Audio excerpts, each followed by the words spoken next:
अस्सलामु अलैकुम भाइयों और बहनों। तो आ गए हम दूसरे पार्ट के साथ आदम अलैहिस्सलाम और बीबी हवा का वाकया। तो चलिए बढ़ते हैं अपनी वीडियो की ओर। हजरत आदम अलैहिस्सलाम जब उठकर बैठ गए तब उन्हें छींक आ गई और तब आदम अलैहिस्सलाम ने अल्हम्दुलिल्लाह के अल्फाज अदा किया। अल्लाह सुब्हानहू ताला ने आदम अलैहिस्सलाम को इल्म और हिदायत की बातें सिखाई। आज दुनिया में जितनी भी जुबानें भाषाएं बोली जाती हैं वो सब और दुनिया के तमाम उलूम सिखाए और तमाम चीज़ों के नाम भी सिखाए। फिर अल्लाह ताला ने तमाम फरिश्तों के सामने आदम अलैहिस्सलाम को हुक्म दिया, ऐ आदम बयान कर जो भी बातें और इल्म मैंने तुझे सिखाए हैं, अगर तू सच्चा है। आदम अलैहिस्सलाम ने वो सारी बातें और वो सारे इल्म जो अल्लाह ताला ने उन्हें सिखाई थी सब फरिश्तों के सामने बयान कर दी।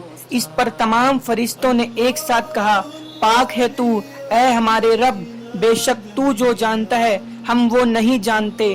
और अल्लाह ताला ने हजरत आदम को जन्नत में रहने का हुक्म दिया और इस तरह आदम अलैहिस्सलाम जन्नत में रहने लगे। जन्नत में खाने पीने और घूमने फिरने को बहुत कुछ था, लेकिन तन्हा अकेले होने की वजह से आदम अलैहिस्सलाम उदास रहने लगे। फिर अल्लाह ताला ने आदम अलैहिस्सलाम की बाई पसली से बीबी हवा को बनाया। इस तरह वो दोनों एक दूसरे का साथ पाकर खुशी खुशी जन्नत में रहने लगे। अल्लाह ताला ने फरमाया, तुम दोनों जन्नत में जो चाहे खाओ पियो और घूमो फिरो, लेकिन खबरदार उस मनुआ सजर के पेड़ के पास मत जाना और उसका फल मत खाना, तुम लोग जालिमों में से हो जाओगे। एक रिवायत में है कि सजर गंदुम गेहूं का था या उससे मिलता जुलता था।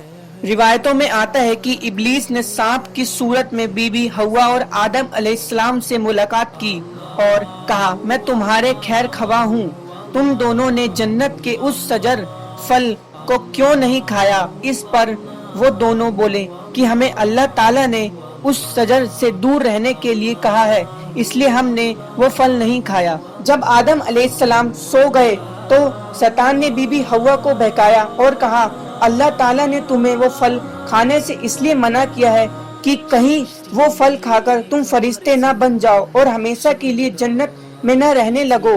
बीबी हवा ने शैतान के बहकावे में आकर वो फल खा लिया और जब आदम अलैहिस्सलाम सोकर जागे तो उन्हें भी बहुत इसरार करके वो फल खिला दिया। जैसे ही उन दोनों ने वो फल खाया उनका जन्नत का लिबास उतर गया और वो दोनों शर्म के मारे अपनी अपनी शर्मगाह छुपाने लगे। तभी अल्लाह ताला ने कहा, मैंने तुम्हें उस सजर के पास जाने से मना किया था और उसका फल खाने से भी मना किया था। तुम दोनों ने अपनी जान पर जुल्म किया है। आदम अलैहिस्सलाम को अपनी गलती का एहसास हुआ। उन्होंने अल्लाह की बारगाह में अपने गुनाहों की माफी मांगी। अल्लाह ताला ने इस वाक्य को कुरान में कुछ इस तरह फरमाया, तब शैतान ने आदम अलैहिस्सलाम और बीबी हवा को धोखा देकर वहां से डगमगाया और आखिरकार उनको जिस ऐश व राहत में थे उनसे निकाल फेंका। और अल्लाह ताला ने कहा, ऐ आदम और हवा, तुम जमीन पर उतर पड़ो, तुम में से एक का एक दुश्मन होगा और जमीन में तुम्हारे लिए एक खास वक्त कयामत तक ठहराव और ठिकाना है। तो आगे का वाक्य हम तीसरे पार्ट में देखेंगे। तीसरा पार्ट देखना ना भूलिए। दोस्तों अगर वीडियो पसंद आई हो तो इसे लाइक कर देना, कमेंट कर देना, शेयर कर देना और अगर चैनल पे नए हो तो सब्सक्राइब जरूर कर देना। तो मिलते हैं अगली वीडियो के साथ। खुदा हाफिज।